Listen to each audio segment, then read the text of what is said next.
Hi అందరికీ, welcome to my channel.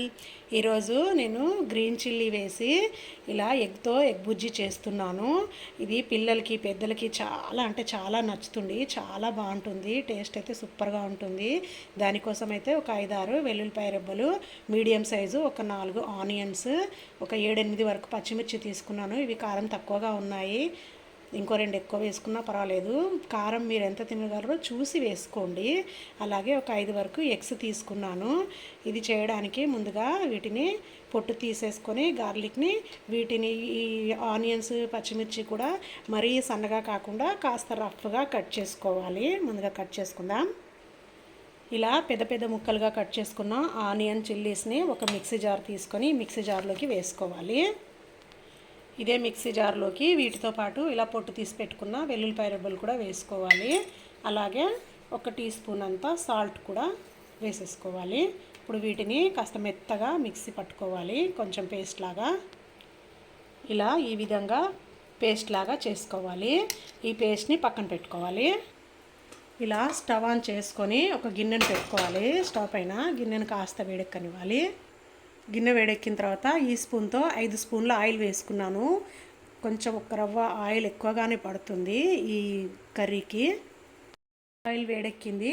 1 tea spoon అంతా జీలకర్ర వేసుకోవాలి. జీలకర్ర కాస్త వేగిన తర్వాత మనం మిక్సీ పట్టి పెట్టుకున్నాం కదా ఆనియన్ చిల్లీ పేస్ట్, ఈ పేస్ట్ వేసేసుకోవాలి. ఇలా పేస్ట్ వేసుకున్న తర్వాత మంటను సిమ్లో కానీ మీడియంలో కానీ పెట్టుకొని ఇలా కలుపుకుంటూ పచ్చివాసన పోయే వరకు నూనె పైకి తేలేదాకా బాగా వేగనివ్వాలి. అన్ని పచ్చివే వేసుకున్నాం కదా, కాస్త టైం పడుతుంది. బాగా ఫ్రై చేసుకోవాలి. సో చూస్తున్నారు కదా, ఇలా మొత్తం దగ్గరకు అయ్యేలాగా ఫ్రై అవ్వాలి. ఆయిల్ సపరేట్ అవుతుంది, మీకు కనిపిస్తుందా? ఇలా ఆయిల్ సపరేట్ అయ్యే వరకు కాస్త వేగిన తర్వాత ఇప్పుడు ఇందులో 1/4 టీ స్పూన్ అంతా పసుపు వేసుకోవాలి. అలాగే రుచికి సరిపడా సాల్ట్. ఆల్రెడీ 1 టీ స్పూన్ వేసుకున్నాం కదా, అందుకే కాస్త తగ్గించే వేసుకోండి.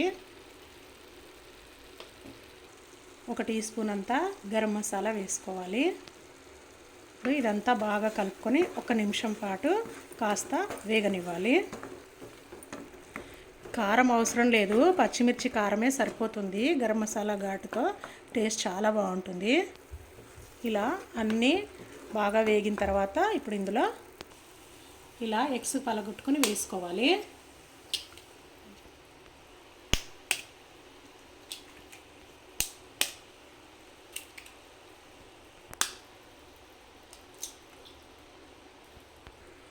అన్ని ఎగ్స్ని ఇలా పగలగొట్టి వేసుకున్న తర్వాత ఇదంతా కలుపుకుంటూ బాగా కుక్ చేసుకోవాలి. ఇదంతా బాగా కుక్ అయ్యి పొడి పొడిగా రావాలన్నమాట. చూస్తున్నారు కదా, లిక్విడ్ నుండి కాస్త ముద్దగా వచ్చింది. ఇలాగే కలుపుకుంటూ కుక్ చేస్తూ ఉంటే పొడి పొడిగా అవుతుంది. సో ఇలా పొడి పొడిగా రావాలన్నమాట. ఇంకొక 2 నిమిషాల పాటు ఇలానే ఫ్రై చేసుకోవాలి, ఇంకా పొడిగా అవుతుంది. టేస్ట్ అయితే అసలు మాటలు చెప్పలేము, అంత టేస్టీగా ఉంటుంది. మీరు ఒక్కసారి ఇలా ట్రై చేసి ఉండకపోతే ఒకసారి ట్రై చేయండి. మీ ఇంట్లో వాళ్ళు ప్రతిసారి అడిగి మరీ చేయించుకుంటారు. పిల్లలైనా పెద్దలైనా అంత రుచిగా ఉంటుంది. చూసారు కదా, ఎక్కువ మసాలాలు ఏం లేకుండా ఎంతో టేస్టీ అయిన ఎగ్ బుజ్జి రెడీ అయింది. ఈ కర్రీ రైస్తో కాకుండా చపాతీతో కూడా చాలా బాగుంటుంది. జీరా రైస్తో కూడా తినొచ్చు, టేస్ట్ చాలా బాగుంటుంది.